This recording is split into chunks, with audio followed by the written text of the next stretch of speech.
Shalom.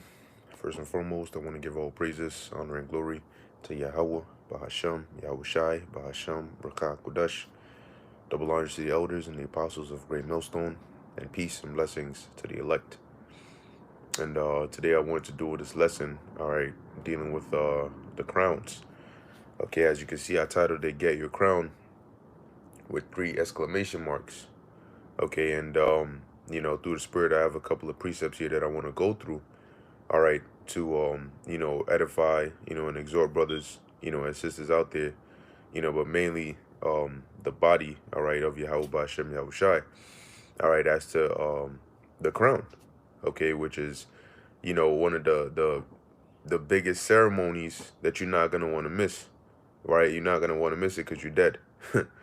Okay, so as we labor in this truth, of course we all go through certain things. You catch hell, you go through ups and downs.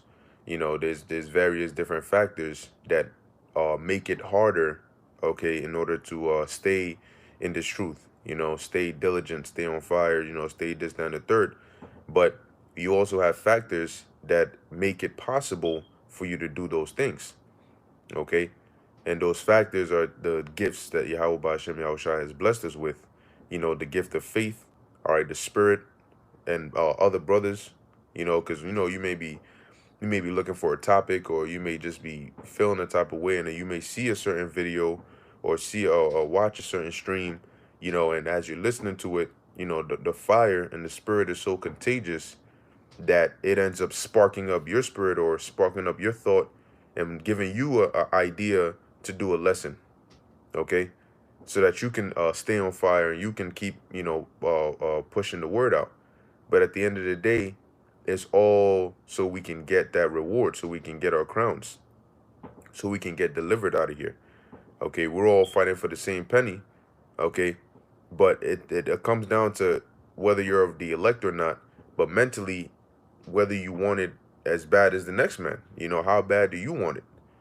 All right, because we understand that various brothers have been given various amounts, various portions of the spirit, but you have to draw out what has been given to you. You have to be able to use what Yahweh Ba'Shem Yahushai put in you and draw it out completely. Because if you are a 60, the Lord gave you 60, all right, 60 talents, let's say, and you're only producing the work of 30, all right, because you have certain brothers that may be new, and the Lord may have given them 60, and because they're new, as they're starting to get into that spirit, they may be putting out 30. You may think, oh, this is a 30 fold, I guess, 30-fold brother, and the next thing you know, they pumping out, going left, right. You like, whoa, what happened here? So we gotta really get that out, because at the end of the day, what it is that he wants that crown. All right, he wants to be crowned by Yahweh Shai. All right, he wants to be reverenced and recognized as a king, as an authority, okay, that has been set up by Yahweh Ba'Shem Yahweh Shai.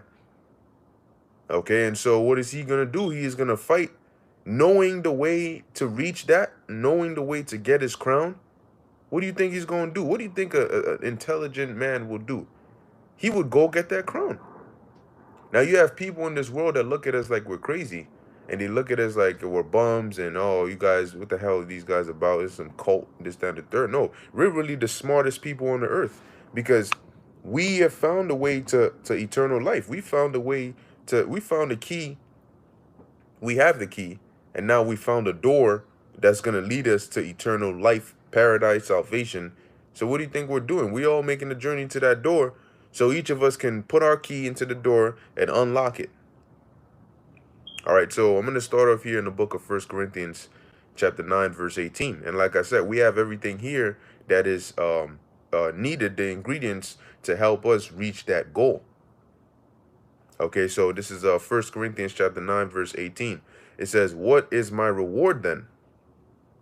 Because you work so hard, like Peter asked the Lord, for doing all this, following you, what are we going to get?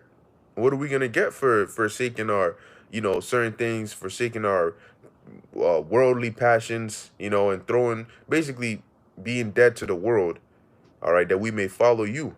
What is our reward? Now it says here, what is my reward then?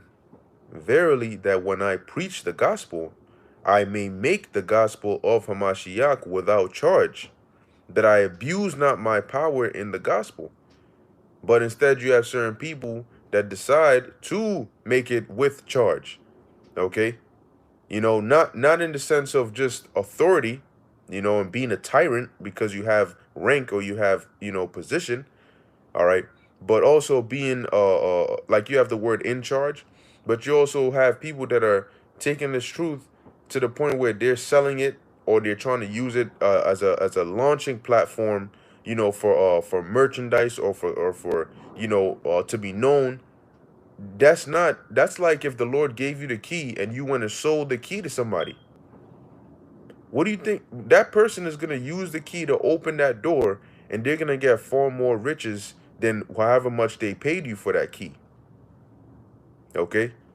Now it says, verse 19, for though I be free from all men, yet have I made myself servant unto all, that I might gain the more. So when you look at Paul, he was a Roman citizen. He was not an Edomite, but he was a Roman citizen. Okay? So he had certain privileges. And he was a Pharisee, so he had, what I'm saying, Paul wasn't just an average, regular individual.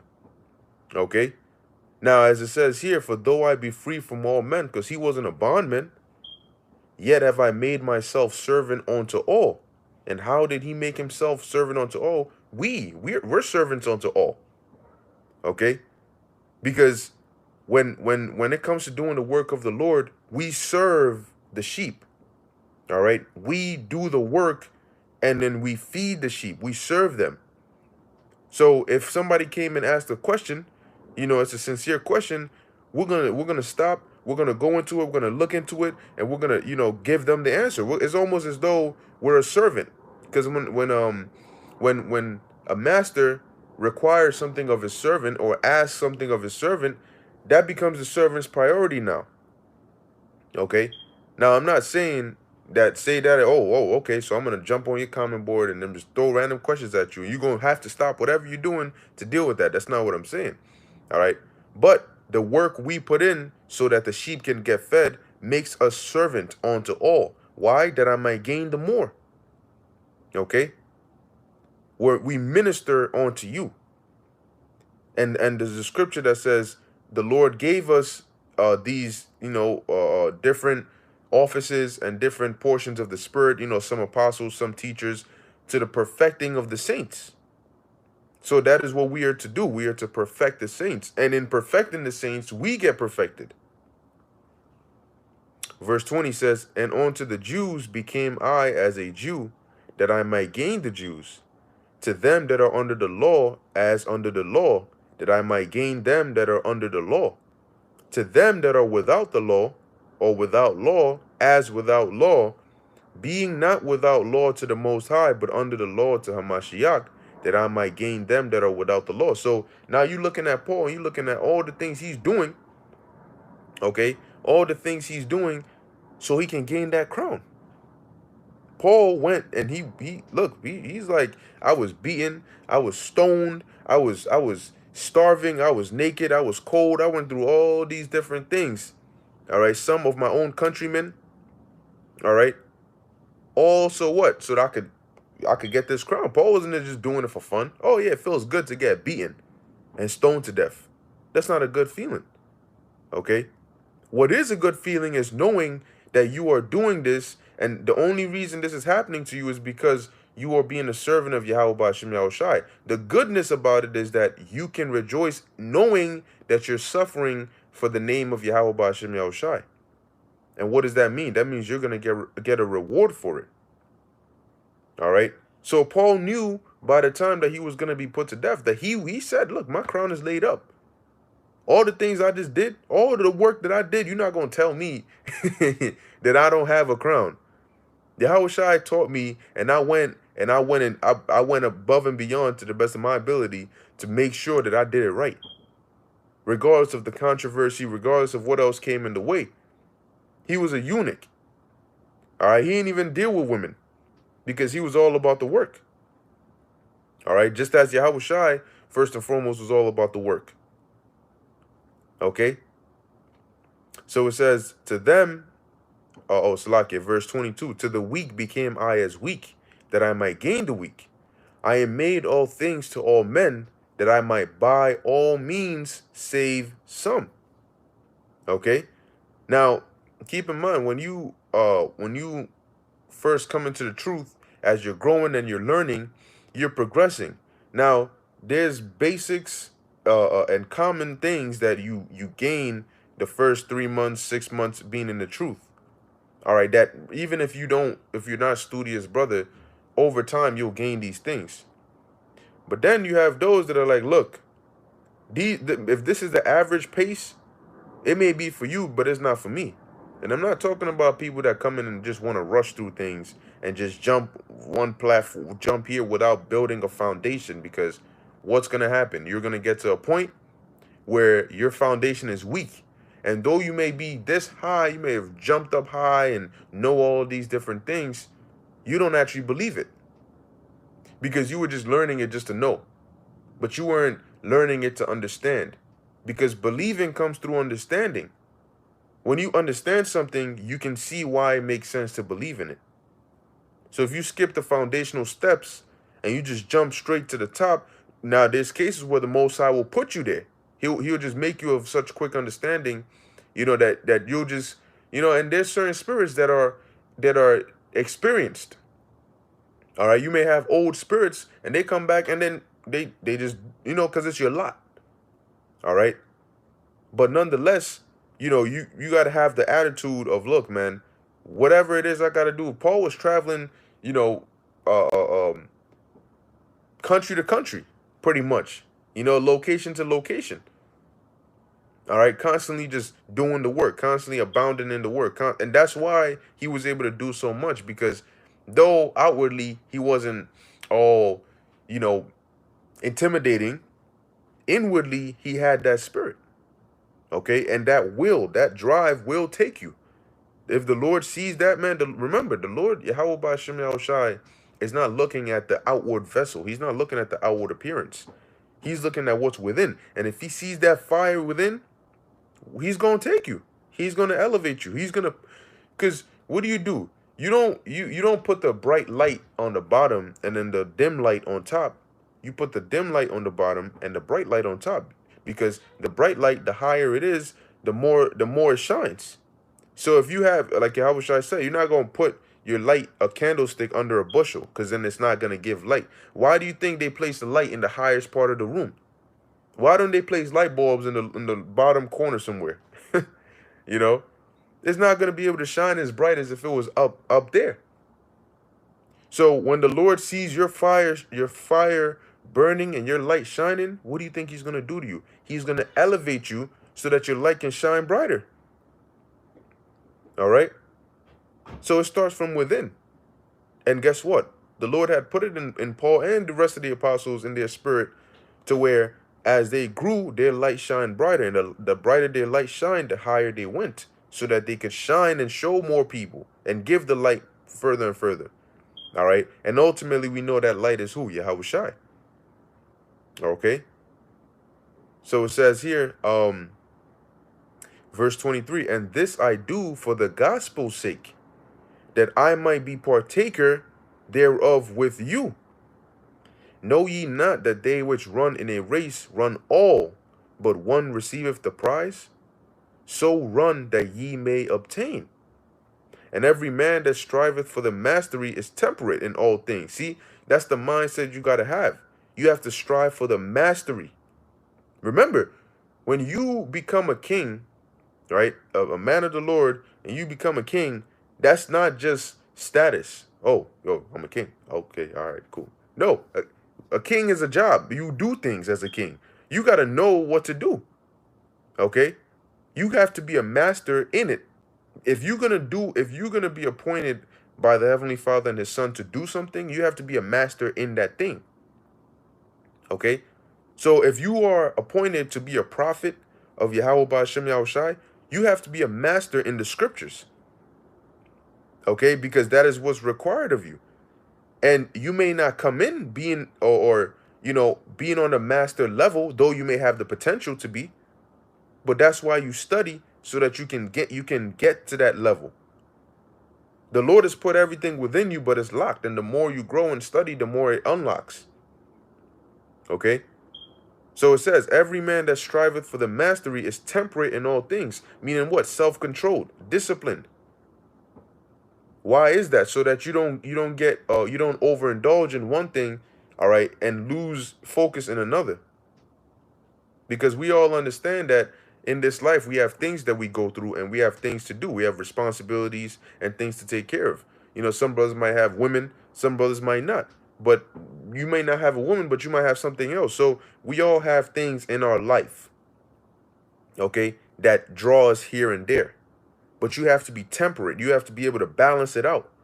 Whether it's your job or it's school or it's your woman or your family or whatever the case may be, you have to balance it out like a meal on a plate. You know, when you balance out your meal, you put your vegetables on one side, your meat, so you divide the plate up in a particular way. Well, guess what? In your life, when you divide it up, you have to give the biggest portion to the truth. You may put half your plate with veggies, then the other half you cut that in half, and you put maybe the rice on the top, and then the meats on the bottom. Well, in your life, the truth got to be the veggies. It got to take up half the plate, and everything else you got to cram that in somewhere else. Okay, you got to plan that accordingly. All right, from something else to put in the necessary work for this truth.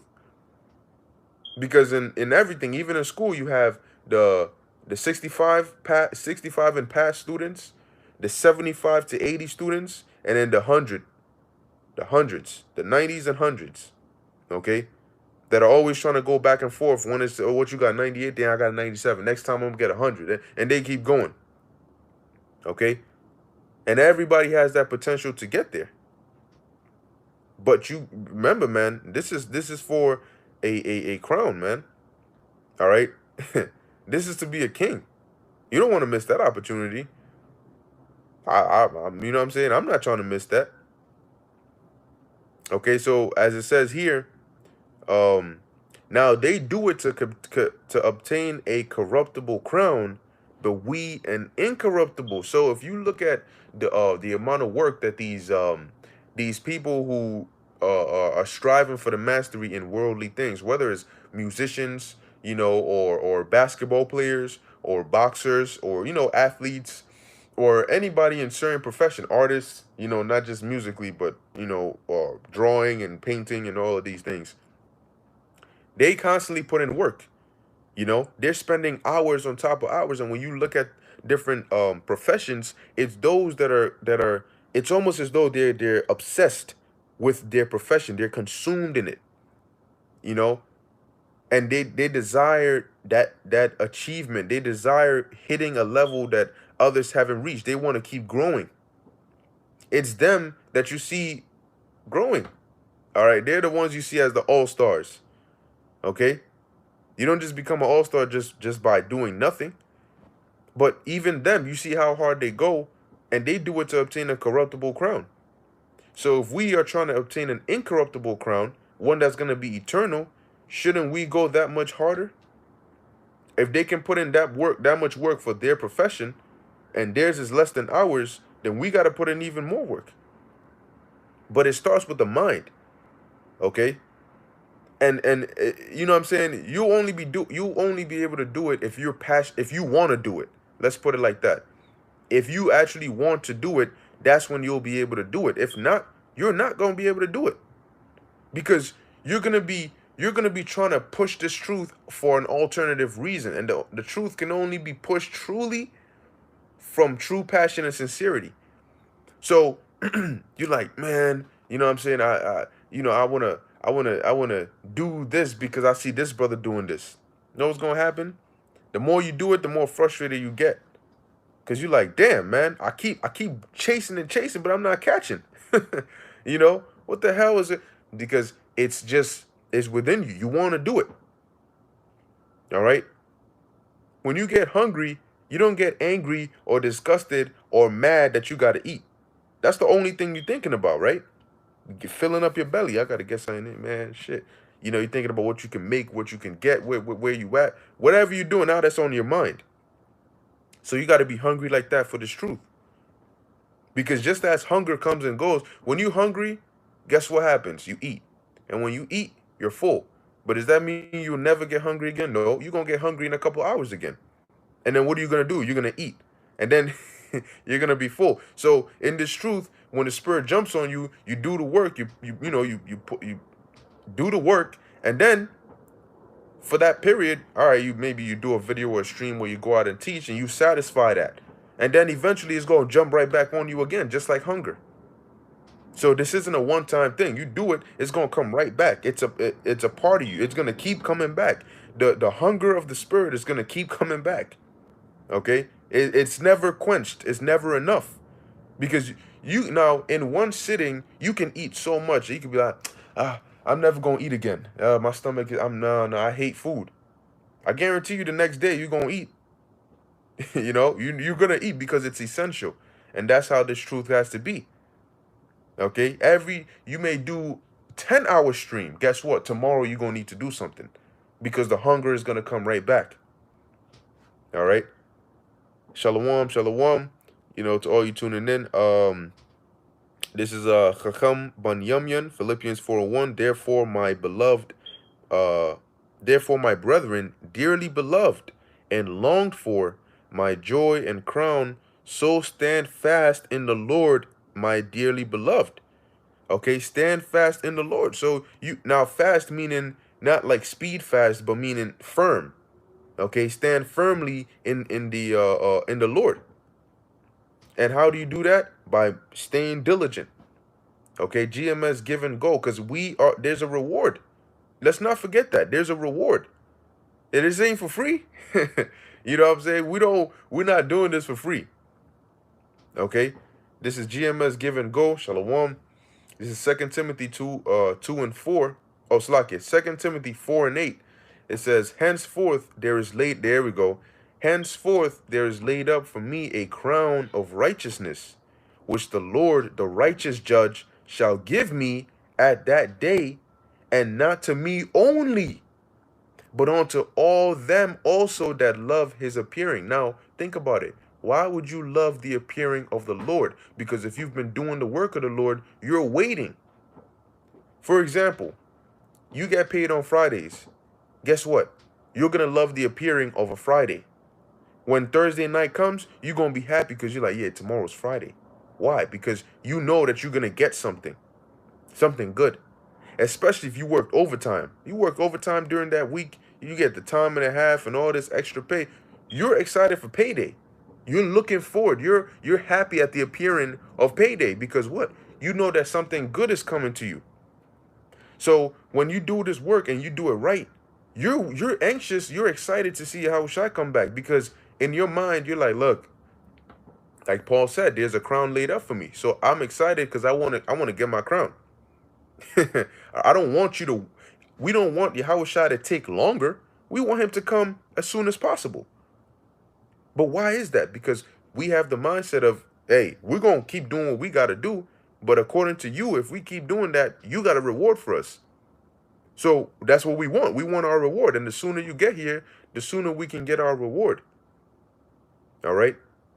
So GMS give and go, Philippians 3 and 14. It says, I press toward the mark for the prize of the high calling of the Most High in Yahushua. Okay? You know, so that's what we're doing. We're pressing towards the mark for what? For the prize. Okay? Because this is a high calling for high caliber men. And so you're going to get what? A high prize. Okay? You're going to get, remember, not anybody, it's not just everybody that can do this work. Okay? It's not just everybody that can just get up and just be a prophet. That's not how it works. Okay? You have to be specially made to do this. And if you are specially made to do this, well, guess what? You're gonna be able to do it. And if you are specially made to do this, then you're gonna get a special reward that not every man can receive. Because remember, even when the kingdom is established, not everybody's gonna be the same. We're gonna be gods, but the rest of the world is not gonna be gods. All right, heathens they're gonna be mortals. They're not gonna be immortal. And never in all of eternity is a heathen gonna be able to achieve the level of an Israelite man. And never is a regular Israelite man gonna be able to obtain the level of one of the 144. You see that? So and that's just the way it is. So what we're doing is gonna work for us a certain ranking, a certain level that nobody's ever gonna be able to get to. Because in order to get to the level that we're gonna be on in the kingdom, you would need to come back in time and do what we did now. But you can't. All right. So that's why for us, knowing that this is a once in a lifetime opportunity that's only been given to a select few, and we just so happen to be a part of that select few, we're not going to pass up this opportunity. If you left this opportunity for a woman, listen, all men can get women. That's as simple as that. You get a woman, a heathen can get a woman. You know what I'm saying? Anybody can get a woman. Women are good. It's good to, hey. But at the end of the day, right now is our only opportunity to get something that not everybody can get.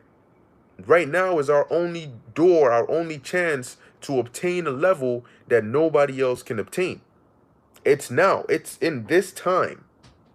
So if you pass up this opportunity, you will never, ever, ever get it again.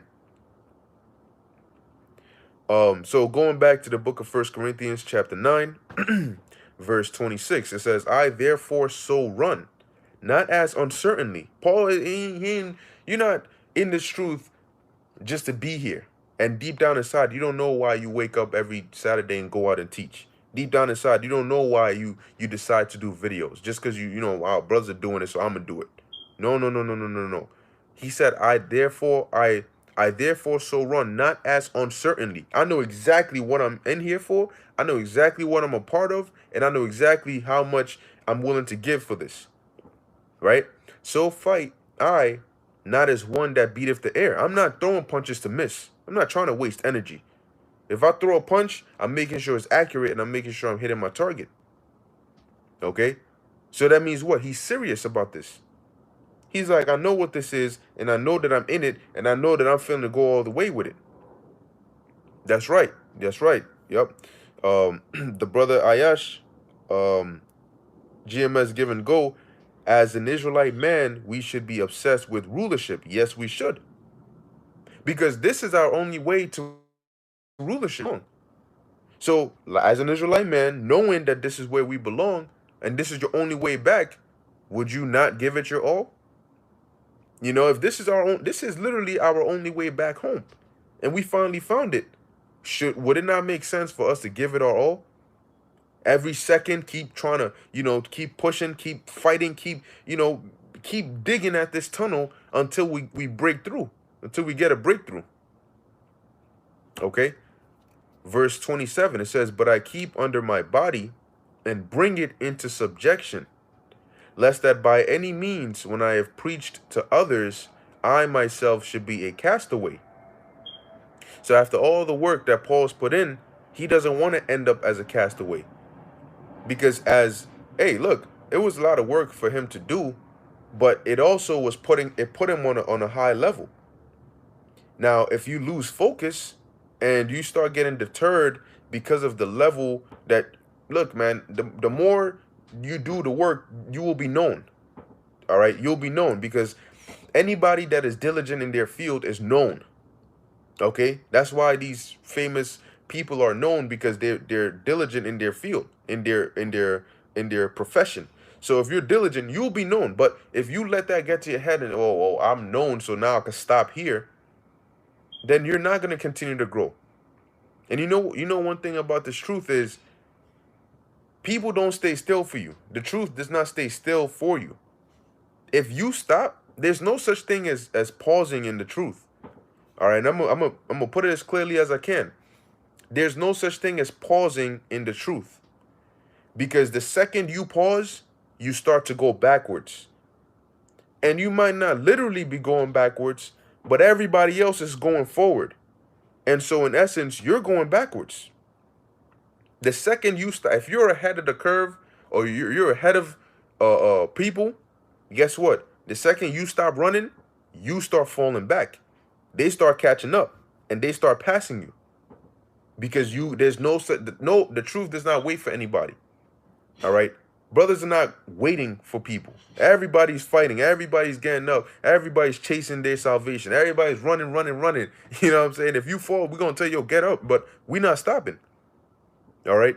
So everybody's going. It's constantly progressive. You know, brothers are growing. Brothers are fighting. Brothers are on fire.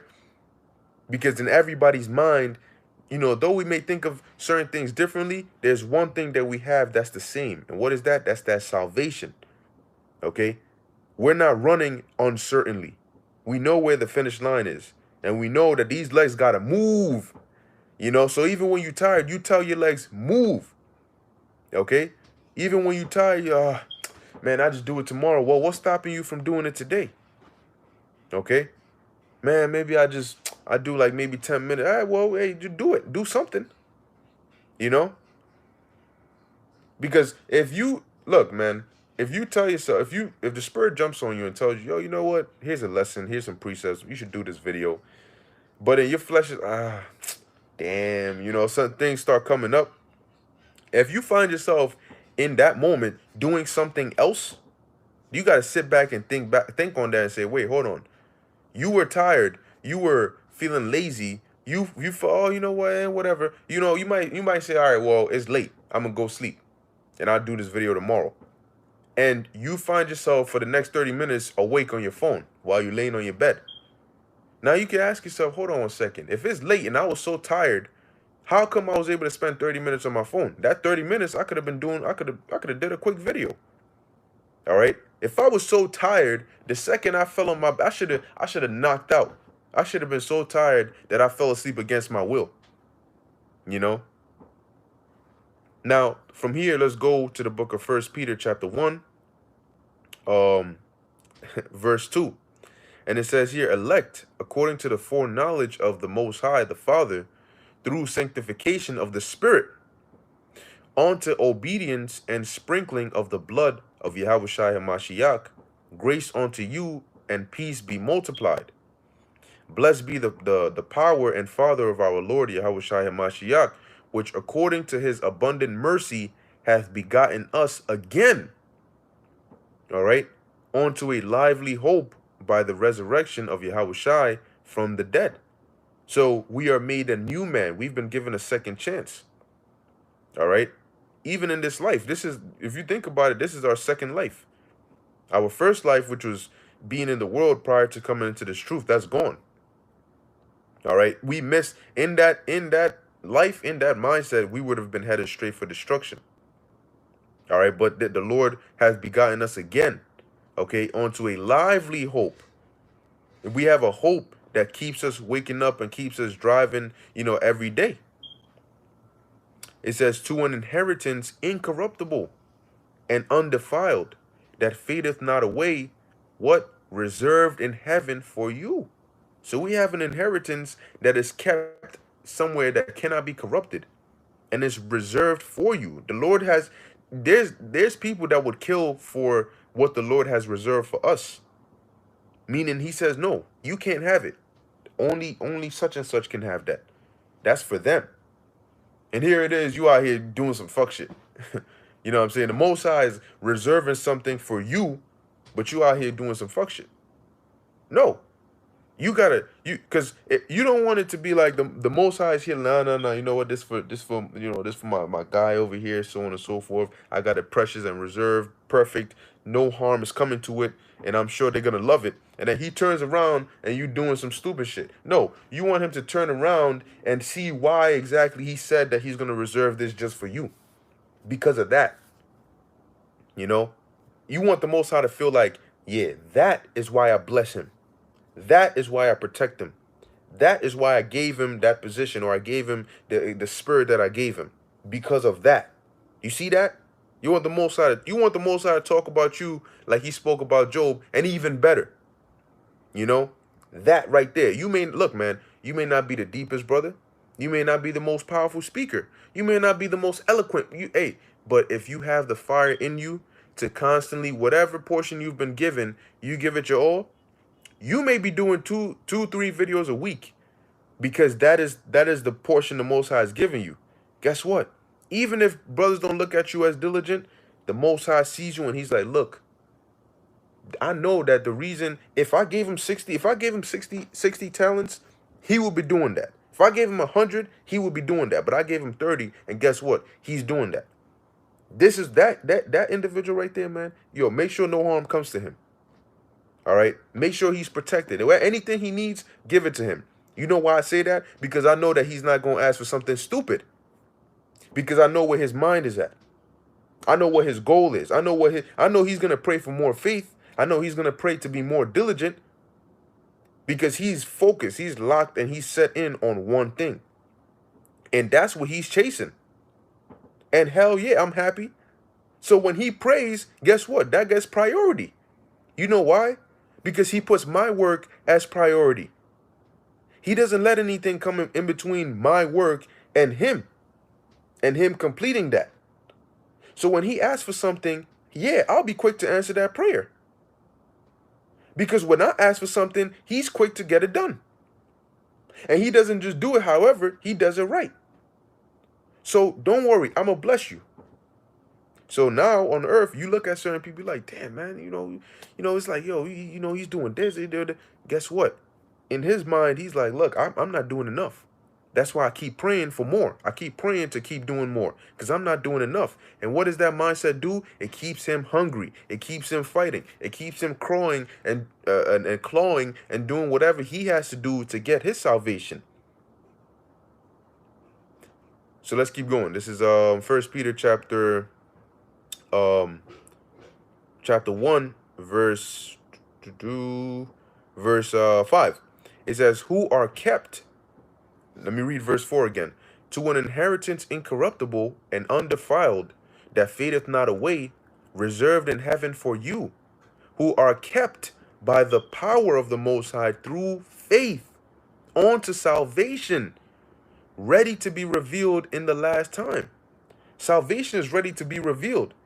All right. And the Lord is keeping these individuals, all right, by the power through faith.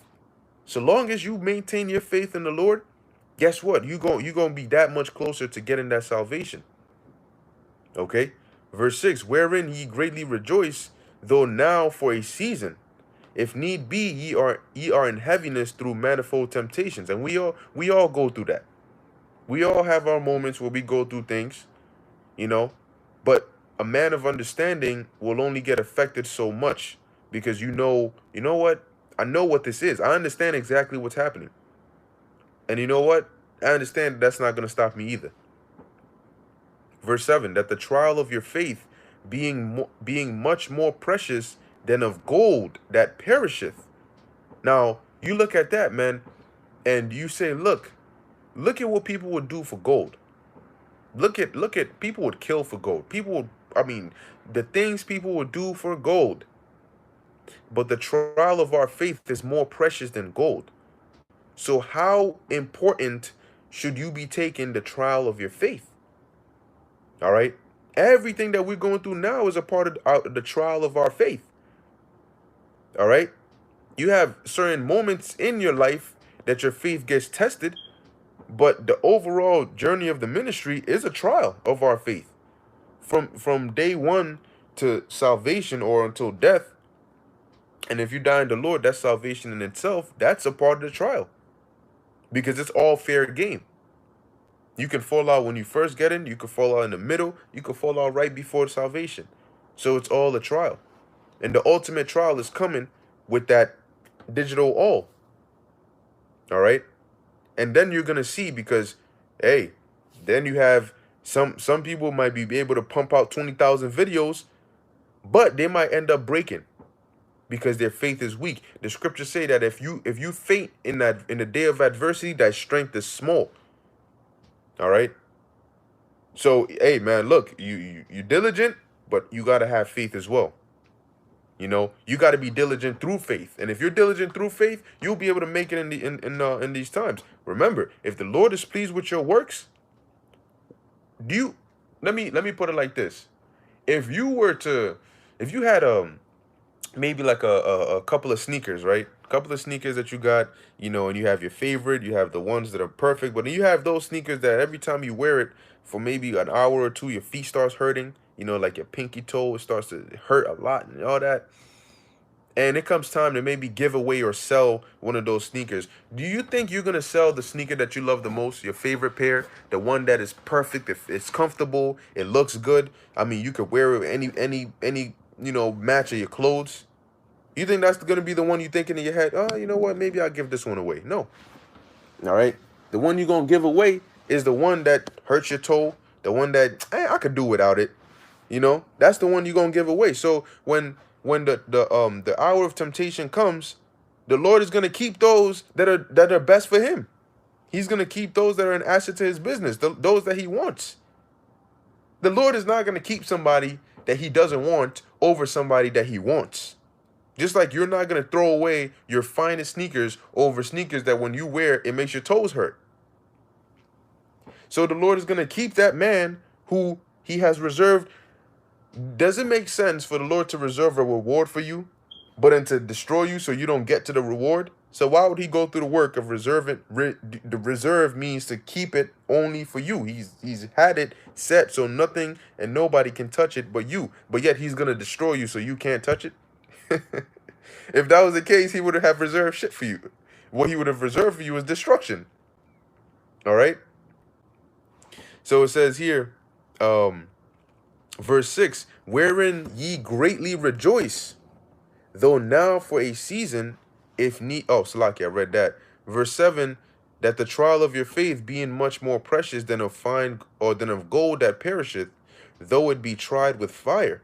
And what is that fire? The fire, remember the scriptures talk about you're gonna have the physical fire for the 2/3 and the wicked, all right, and you're gonna have the spiritual fire, which is the hell that we catch that purifies us. All right. So right now we're going through the spiritual fire, the furnace of adversity. All right. So it says, though it be tried with fire, might be found unto praise and honor and glory at the appearing of Yahweh Shai. And what's an example of that? The book of Second Ezra, the second chapter, right around the 40th verse on down. That was an example because what did Ezra say? He said, then began I to commend those that stood so stiffly for the name of the Lord, because they were tried with fire, and their faith was found unto praise and honor and glory. Man, look, man, I'll tell you this. You want when Yahweh Shai is coming back, even though you don't know, but in you want in his mind for him to know, to be glad to beam you up. All right. You want to be one. You don't want to. You look, man. Even you don't want to be one of those like, hey man, whatever. Come up here. No, no, no, no, no, no, no, no. You want to be one of those that he's like, yo, make sure nothing. Make sure you get his ass. You know what I'm saying? If even the slightest sense of danger comes towards him, that's your ass. All right. That's what you want to be. You want Yahweh Shai to be glad to see you. All right. And I know, hey, look, we all working our righteousness as filthy rags, but guess what? We still brothers of the Lord, and the Lord loves us. All right. So you want to be, look, man, you want to be one of those that he's heard of. I heard about you, man. I heard about you. I know who you are, because I was up there, and every time the spirit goes down, I know you one of the individuals that it's coming to. Because every time the reports come back, I know you one of the names that I'm always hearing. So don't worry, I know who you are. And I'm glad and excited to beam you up and to put a crown on your head. I'm happy to put a crown on your head. I want to put a crown on your head. I want to tell you, well done, my good and faithful servant. You've served me well. You've served me to my pleasing. That's what you want. And you only get one chance to do it. We only get one chance to impress the Lord, man. To please the Lord. All right? And so that chance is now. Um, verse 8, it says, whom having not seen ye love, in whom though now ye see him not, yet believing ye rejoice with joy unspeakable and full of glory. So we haven't seen the Lord, but we love him. You know what I'm saying? We believe in him, and every time we think about this, guess what? We get excited. You know, we get on fire. You get motivated to put in more work. Now, you know how you have certain stories, right, where you have a individual and he's like, maybe he's dealing with a chick, and he's like, you know what, if this will make you happy, then I'll do it for you, you know, because I love you, I'll do it because it'll make you happy. Well, guess what? If you love the Lord, then you'll do what makes him happy. So how do you show the Lord that you love him? Well, what makes the Lord happy? Feeding his sheep, being diligent, teaching. That's the number, in terms of instructions on what to do. That's the number one thing the Lord asks for. Teach, edify, do the work. That's what the Lord wants. He wants people to teach his word, and he wants you to constantly teach his word. That's what makes him happy. So if you say you love the Lord, then what are you going to do? You're going to do what makes the Lord happy. And sometimes you need to sacrifice what'll, you know what I'm saying, something you might have wanted to do to make the Lord happy. All right? But if you are so invested in if it makes you happy to make the Lord happy, you in a win-win situation. Because you're going to be happy to do what's making the Lord happy. And as long as you're making the Lord happy, he's going to bless you with what makes you happy. And what makes you happy is making him happy. So now you in a cycle. You know what I'm saying? You want to desire to do the work of the Lord. That's your safest bet. And if you desire to do the work of the Lord, nobody hates doing something that they desire to do. All right? And if doing the work is what you desire to do, then you pretty much don't have any limits, because you're constantly, every day you wake up, you're going to want to do what you want to do. And what you want to do is the work. So guess what? There you go. All right. It says here, it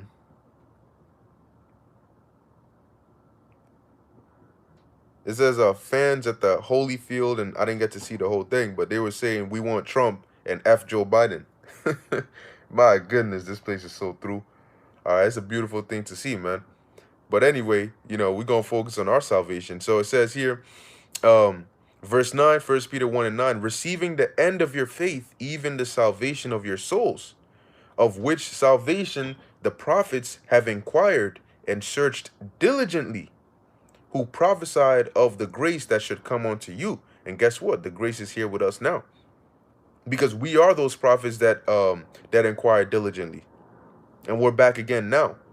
It says, searching what or what manner of time the spirit of Hamashiach, which was in them, did signify, when it testified beforehand the sufferings of Yahushai and the glory that should follow. Okay, so that's when you had these various different scriptures, these various prophets that got visions about Yahushai. All right, Isaiah, you know, even King David. All right, in the book of Psalms. And guess what? They came back again during his time, obviously not remembering that it was them back then. All right, but they came back again to receive the things they received during the Yahushai's time, and they're back again now to receive the things that they are due to receive in this time. Verse 12, unto whom it was revealed that not unto themselves, but unto us they did minister the things which are now reported unto you. Now it's spiritual because it wasn't unto themselves, but really it was unto themselves because we are them. All right. So it says, unto whom it was revealed that not unto themselves. So Daniel or Isaiah or Jeremiah might not have understood some of the things that they were shown back then, but guess what? In the future, they understood those things or understand those things. Though not as Jeremiah, but it's still the same spirit. It says, but unto us they did minister the things which are now reported unto you by them that have preached the gospel unto you with the Holy Spirit sent down from heaven, which things the angels desire to look into. So guess what? Even the angels get mad when they see somebody playing around, when they see people who claim to be in this truth, but they're teaching bugged out philosophies and this, that, and the third. They get mad.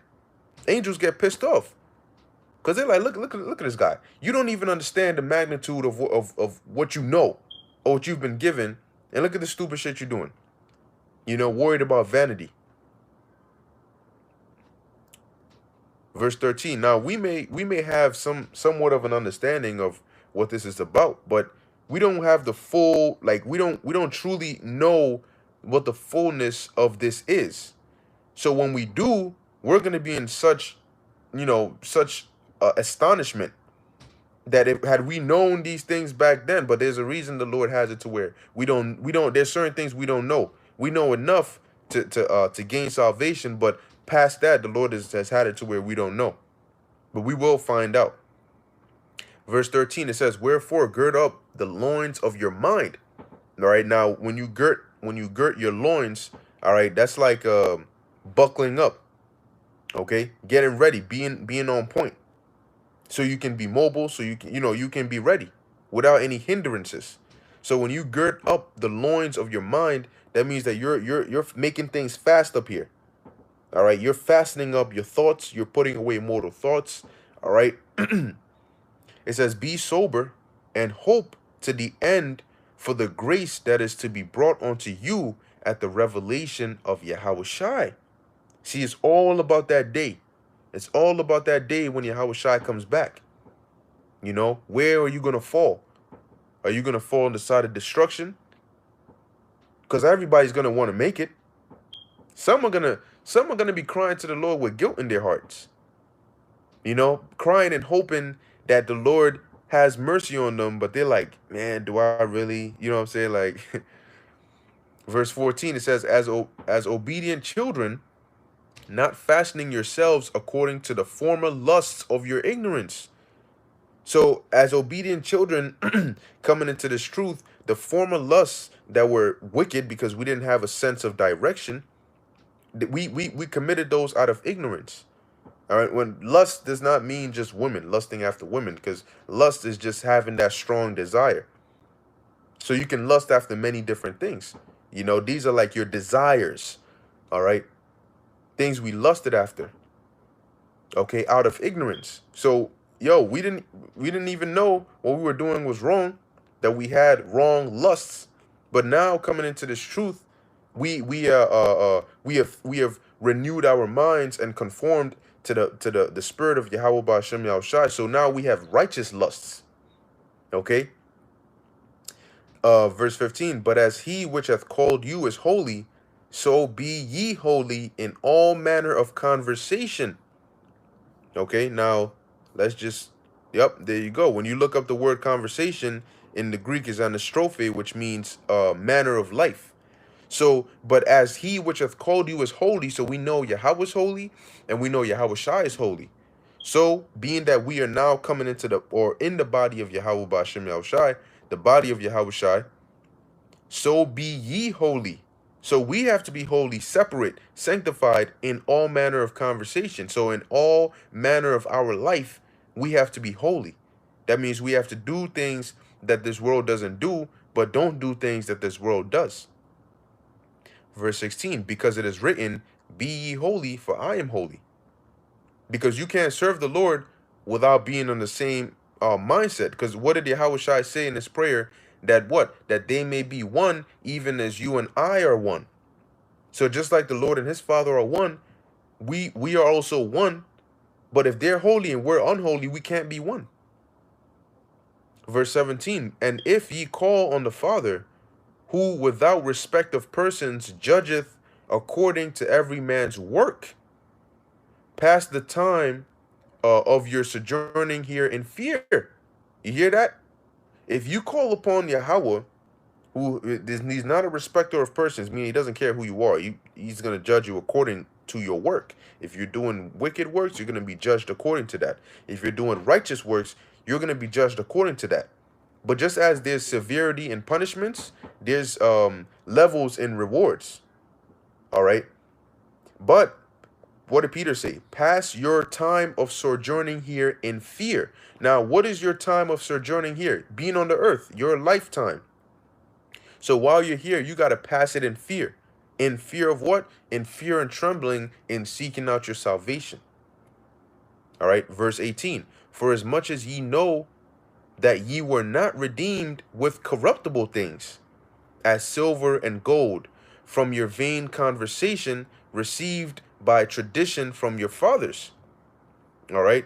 So once again, going into the word conversation, knowing, understanding that it means a way of life. What Peter is saying here, that you weren't redeemed from with corruptible things. So you weren't bought and freed, all right, from your previous bondage through the purchase of silver or gold, or being purchased by silver or gold, all right, or redeemed from your vain lifestyle, the way you used to live, which you received by the tradition from your fathers. Because applying that to now, when we, before coming into this truth, the way we did things was based on how we knew or how we were brought up or what we were exposed to, all right, which would fit under the category of the tradition of our fathers, because our parents and our family members did not teach us the ways of Yahweh Ba'ashem Yahushai, for the most of us, okay? But we were redeemed from those ways, from the ways of ignorance being in the world, and it wasn't through silver or gold. But what? Verse 19, but with the precious blood of Hamashiach, as of a lamb without blemish and without spot. See? Verse 20, who verily was foreordained before the foundation of the world. Damn. Oh, shit. But was manifest in these last times for you. So our Yahushua goes, the spirit of Yahushua goes back to pre the world. You know what I'm saying? He was there before, he was created before the world was created, before the foundation of the world. All right. But the Lord manifested him in these last days, in these last times for us. What shows you the last days began like 2,000 years ago. And now we're in the latter of the last days. Verse 21, who by him do believe in God, that raised him up from the dead and gave him glory, that your faith and hope might be in the Most High. Because now we say, look, if the Most High can do this, now Peter and the rest of the apostles, they actually witnessed it. And we witness it through their words because we believe it. So seeing those things, what does that do? That puts our faith in, or increases our faith and hope in the Most High. Because if the Most High can do this, if he can raise people from the dead and he can perform all these miracles on our behalf, why wouldn't he do it now? That means that we have hope in the Most High that he can do it again. Verse 22, seeing ye have purified your souls in obeying the truth through the Spirit. All right. Seeing ye have purified your souls in obeying the truth.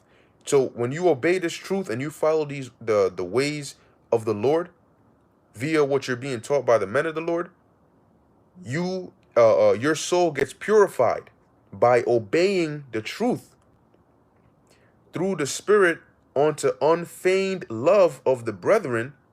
See that ye love one another with a pure heart fervently, being born again, not of corruptible seed. So when becoming a new man, we didn't become a new man off of corruptible seed, right? It says, but of incorruptible, by the word of the Most High, which liveth and abideth forever. Because remember, there's a parable that likens this truth onto a sower, who, the certain seeds, some fell on good ground, some fell on the stony places, some fell on thorns. So the word of the Lord can be likened onto a seed, but not a corruptible seed, not like your like a man's genes or his sperm. Okay, but we were born again, not through that, but through the spiritual seed of Yahweh Ba'ashem Yahushai, which was planted into our minds. Okay, because that liveth and abideth forever. The corruptible seed doesn't, because you're born, you grow, and you die. But in this truth, it stays with you for all eternity. Guess what? Those individuals that had the truth, that followed Yahweh Ba'ashem Yahushai back during the time of Adam, and even the spirits that were created to be the elect from the beginning, guess what? They got the truth up until now. And they'll always have the truth. So regardless of, even death cannot separate you from the truth. It'll come right back to you. All right? It says, verse 24, for all flesh is as grass, and all the glory of man as the flower of grass. The grass withereth, and the flower thereof falleth away. But the word of the Lord endureth forever. And this is the word which by the gospel is preached unto you. So we're preaching unto you an everlasting gospel. Something that will be with you for all eternity. You come into this world alone and you leave alone. But the truth, once it becomes a part of you, guess what? It stays with you. So you may leave with just your spirit, but in your, guess what? Your spirit does not have gold chains on. Your spirit does not have, your woman can't leave with you. If you die, your woman can't come with you. Okay, unless she dies as well.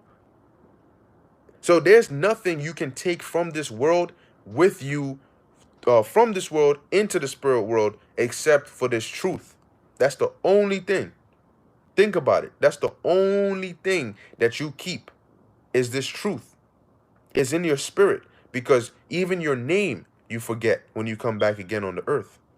But if your spirit has the truth in it, it doesn't matter what you forget, what you don't know, the way you behave will be the same because of the Holy Spirit, because of the word of the Lord. So those that were sealed when Yahushua came, guess what? They've been sealed all the way up until now. And that's why, guess what? Now we have to activate the spirit within the elect, because it's already within them. We just need to activate it. We don't have to seal them again, because since they were sealed back then, it's that seal stayed with them. All right, through generations. And ultimately, what is that to do? What is all this that we're doing to do? To bless us and for us to get that crown. Because when you look at the world today, everything is going to hell. Everything, man. The world is in a completely messed up position. So we're calm and joyous knowing that, you know what? This is okay, because this is leading to a reward. So we're okay with it. You know, but if you are not confident in going to get your crown and your reward, then what hope do you have? Because the world, you cannot be in this world, because this world is getting destroyed. But in Yahushua, the destroyer who's coming, you're not excited to see him either. And a lot of people who've been teaching the wrong things, misleading the Lord's sheep, the Lord is not feeling neutral about you. He's angry. He's pissed the hell off. The Lord, Yahweh Ba'ashem Yahushua, wants to do something to you. And he will in due time. All right? Because he is long suffering. But that also adds on to why it's fearful to fall into the hands of the living power. So now let's go here to the book of 2nd Ezra, chapter 2, verse 42. It says, I, Ezra, saw upon Mount Zion a great people, whom I could not number. And they all praised the Lord with songs. And this is real. This is the future. All right. Legit, man. Legit. I mean, things, you know, now you're seeing the prophecies come to pass. But at one point, things seemed so carnal in the world that spirituality was so far-fetched. But now you can see blatantly before your eyes that we're crossing back into that supernatural, you know, heavily spiritual upon the earth again. All right, verse 43, and in the midst of them, because when you read these scriptures, don't read it just to, all right, I know the breakdown. You have to believe what it's saying. What Ezra saw is real, and we're about to live it. All right, verse 43, and in the midst of them, there was a young man of a high stature, taller than all the rest, and upon every one of their heads he set crowns. And there you go. He set what? He set crowns. So you got to go get your crown. But you get it now. If you doing the work for the Lord now, it's like registering. You know, and if you don't register in time and you don't, you know what I'm saying, you don't get accepted, you're not going to get that crown. All right. It says, and was more exalted, which I marveled at greatly. So Ezra seeing this, he's like, yo, damn. Because remember, he's seeing elect. He's seeing Yahushua in his glorified state, but he's seeing the elect members the 144,000 and the rest in their glorified state, glowing, you know what I'm saying, decked out, and this godly, supernatural, heavenly blessed, God sent crown being put upon their heads. You know, it wasn't just like a regular crowning ceremony. Oh, you just put it. No, no, no. You could feel the energy when the crown gets put on your head. Boom. You know, shing. You know what I'm saying? Like, it's established, because Yahweh Shai putting a crown on your head. It's not just a physical thing. It's also an establishment. Like, he's establishing you as a pillar, as a part of the government. So when he puts that crown on your head, boom, no man is going to be able to take that off. All right. It says, and was more exalted, which I marveled at greatly. So I asked the angel and said, Sir, what are these? And he answered and said unto me, These be they that have put off the mortal clothing and put on the immortal. Who doesn't want to be immortal? Who wants to die? Nobody really wants to die. Nobody wants to, you know what I'm saying? People don't, nah, man. All right. It says, and have confessed the name of God. Now are they crowned and receive palms. So you see what a reward you're going to get for standing firm and doing the work of the Lord? Being instant, in season, out of season, teaching the correct thing. All right. Verse 46, then said I unto the angel, What young person is it that crowneth them, and giveth them palms in their hands? So he answered and said unto me, It is the Son of God, whom they have confessed in the world. So hold on. How is it that Ezra is seeing a vision of the Son of God, Yahweh Shai? Okay. So Yahweh Shai, of course, he's going to be above all of us. All right. But remember, when we see him, we know that we're going to be like him. And just being like Yahweh Shai alone is more than enough. All right. It says, whom they have confessed in the world, then began I greatly to commend them that stood so stiffly. When something is stiff, it doesn't move. It's not bending, it's not shaking, it's not turning, it's remaining in that position. All right, for the name of the Lord. So, verse 48, then the angel said unto me, Go thy way, and tell my people what manner of things and how great wonders of the Lord God thou hast seen. So that was a wonder. That was a great wonder. All right. Knowing, seeing these things that were done, that was a great wonder. Okay. So let's see. I had, all right. This is 1 Corinthians chapter 15, verse 20. It says, But now is Hamashiach risen from the dead and become the first fruits of them that slept. All right. For since by man came death, by man came also the resurrection of the dead. And what man was that? Adam. And who was Adam? Yahweh Shai. Okay. For as in Adam all die, even so in Hamashiach shall all be made alive. But every man in his own order. Yahweh Shai, the first fruits, afterward they that are Hamashiachs at his coming. So there's an order for this. Okay. Verse 24, then cometh the end, when he shall have delivered up the kingdom to the Most High, even the Father, when he shall have put down all rule and all authority and power. It says, for he must reign till he hath put all enemies under his feet. So what you think is going to happen? Yahweh Shai is going to put all enemies under his feet, and we're going to be right there with him. All right? Every man in his order. So you're going to have King David, which is Peter. You're going to have the rest of the apostles, everybody in their order. You're going to have the rest of 144,000. You're going to have the rest of the elect. Okay, then you're going to have the 2/3, which are, come after that. Then you're going to have the, everybody else is going to be in order. Okay? So now let's go from here to the book of Revelation, chapter 15. All right. Verse 1.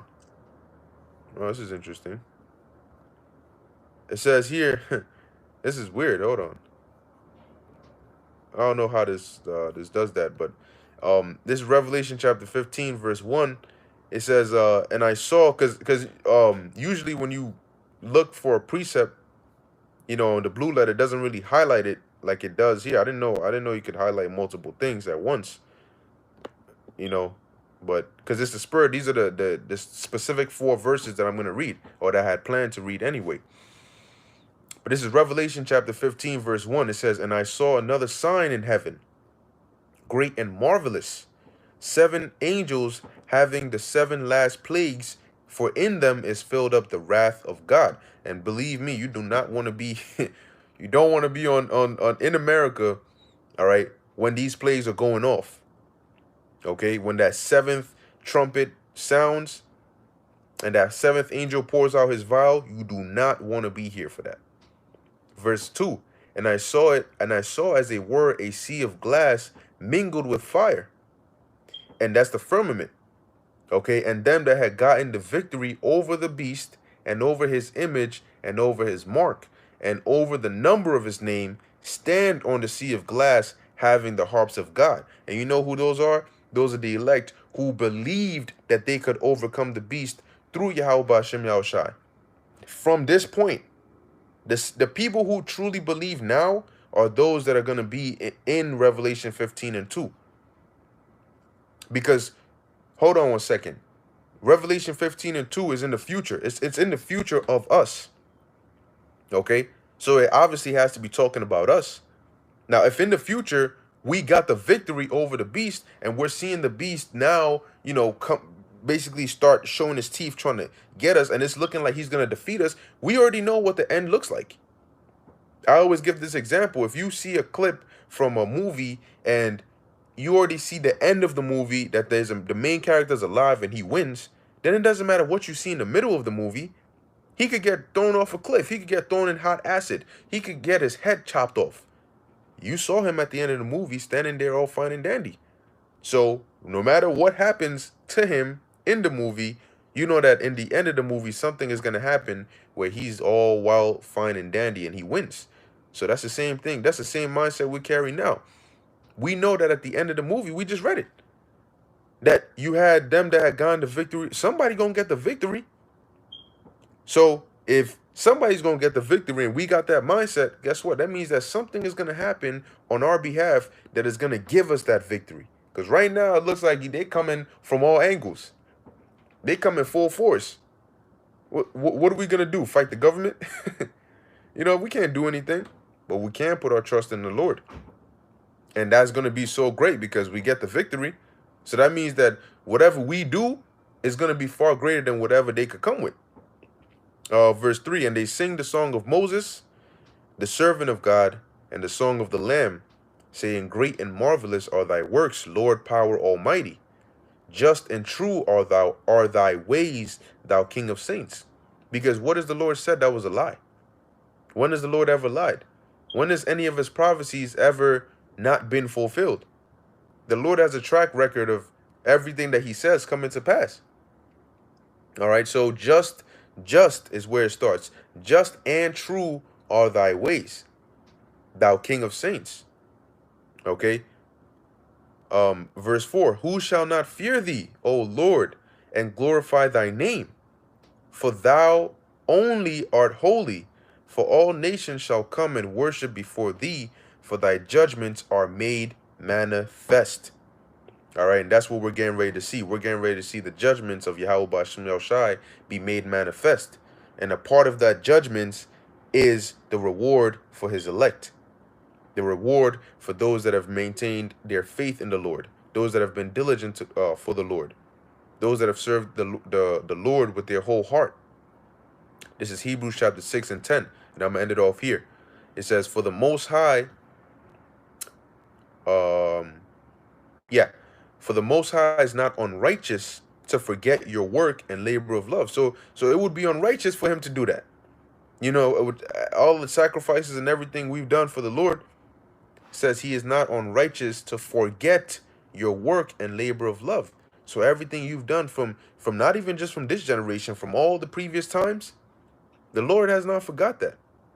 All right. What the apostles did 2,000 years ago, the Lord has not forgotten that. It says, your work and labor of love, meaning you do this work out of love, out of passion, which ye have showed toward his name, in that ye have ministered to the saints and do minister. So you past and present. You've ministered to the saints and you do minister.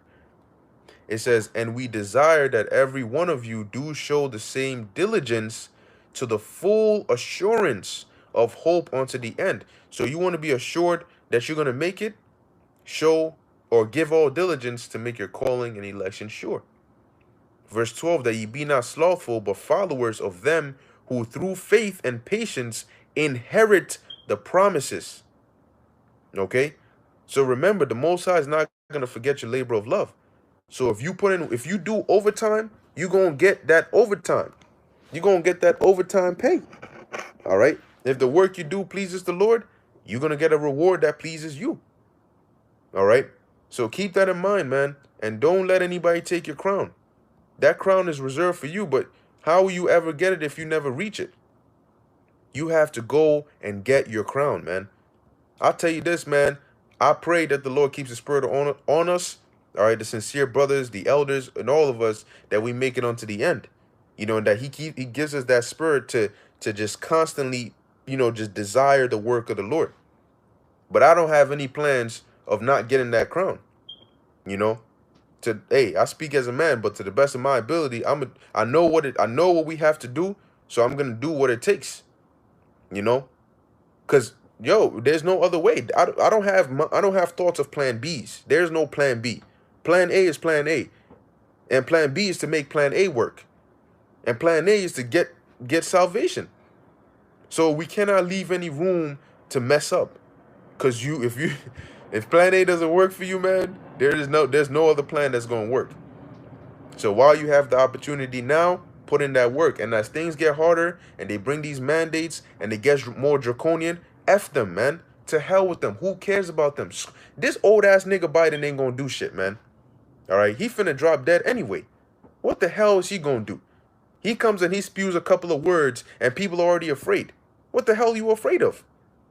They come and they say some bullshit and people already scared. Oh my God, they said we're gonna lose our job. Who the hell? Why the hell are you scared of them? Do you not look at our power drowned the whole earth, man. He drowned the whole planet and saved only 8 people. And you worried about some old ass dude who doesn't even know how to speak right, coming and declaring some mandates. Well, our patience is running thin. Who the hell are you? Why the hell? Oh my gosh, your patience is running thin. Oh shit, you gonna put us to death? Oh my gosh, we're so scared of death because our God can't bring us back to life, right? The hell are you afraid of, man? The Most High is the one who determines who gets touched and who doesn't. The Lord determines who dies and who doesn't. Not this devil. He's just talking for show.